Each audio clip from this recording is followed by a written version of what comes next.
Hello everyone, welcome to another episode of the Clement Consultancy Educational Series. And in today's episode 22, we're going to discuss about the 7 strategies when buying resale properties. And this is exceptionally important if you are planning to buy a resale property for yourself.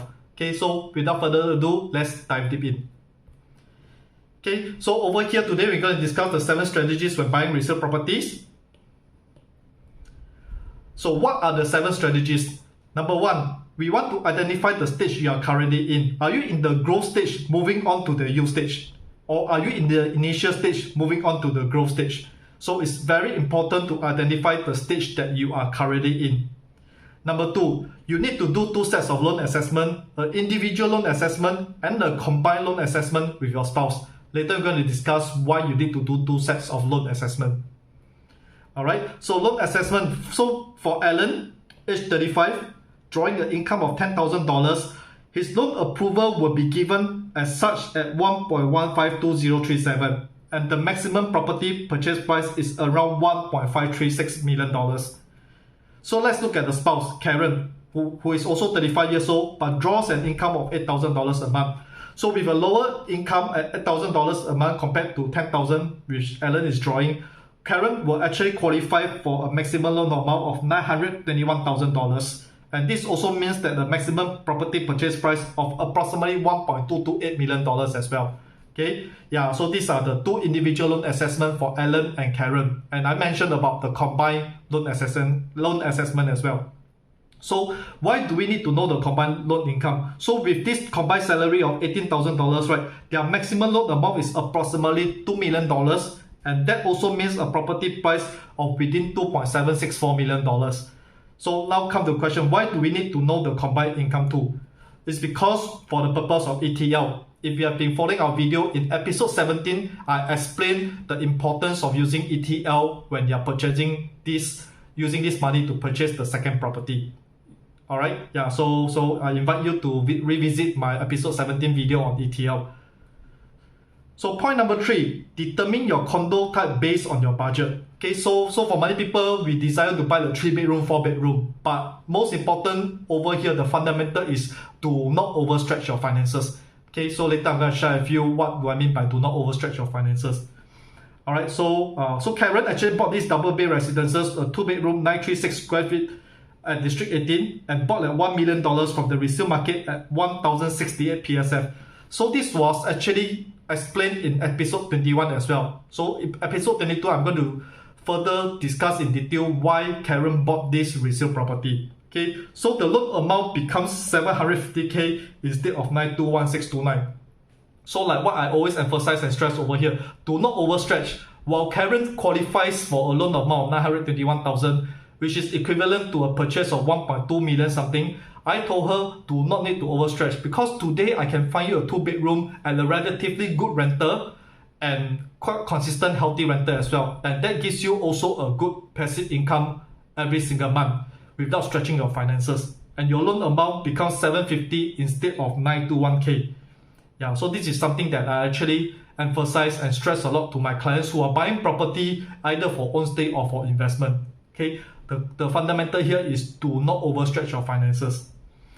Okay, so over here for the purpose of ETL, we also do not want to overstretch the finances. Along the way, should the capital gain traction in capital appreciation, right, Karen can actually keep this property and gear up the excess using ETL, which is explained in episode 17. Okay, please revisit episode 17 if you have the time. Thank you.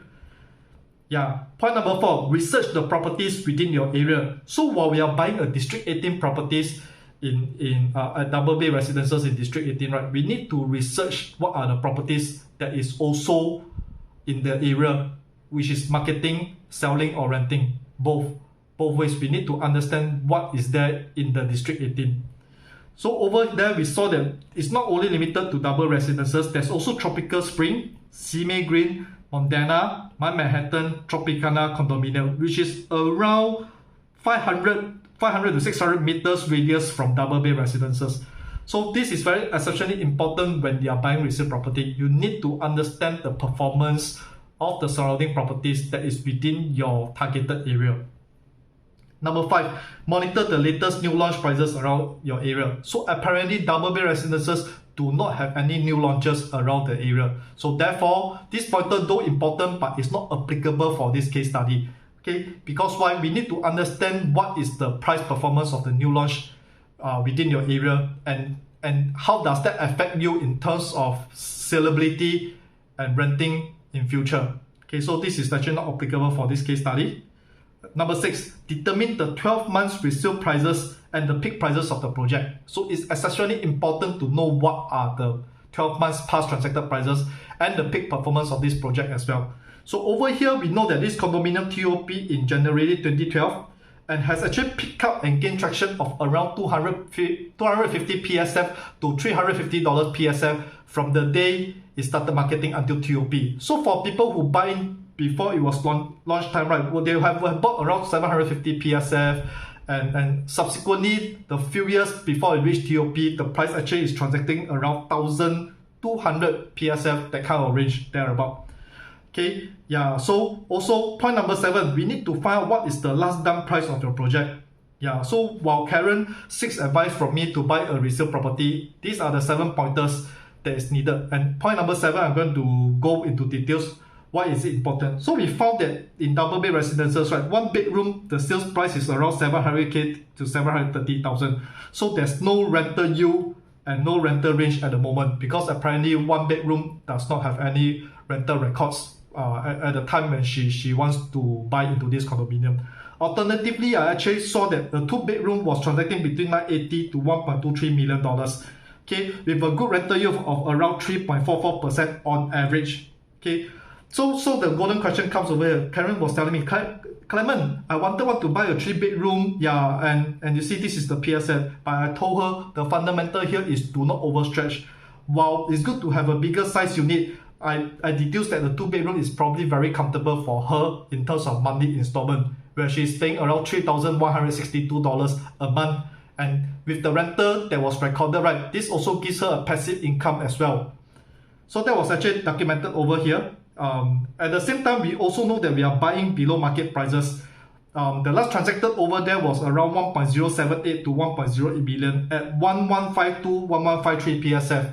And Karen got this property at 1.1068 PSF, which is exactly $1 million. Okay, so that was really 80,000 below the last done price. So this puts us in a very comfortable and safe position as well. While you buy a unit that is comparable to your neighbors, you are actually buying much more lower than what your neighbor has bought. So this gives her very good buffer when she wants to do an ETL in future. And of course, the capital gains and appreciation that will go along the way as well. Alright, so these are the 7 strategies when buying resale properties. I've given you a very clear direction. What are the important considerations? Okay, and if there's any questions or queries, feel free to comment, and we appreciate if you can like and share with your loved ones. And see you in my next episode. Take care and goodbye.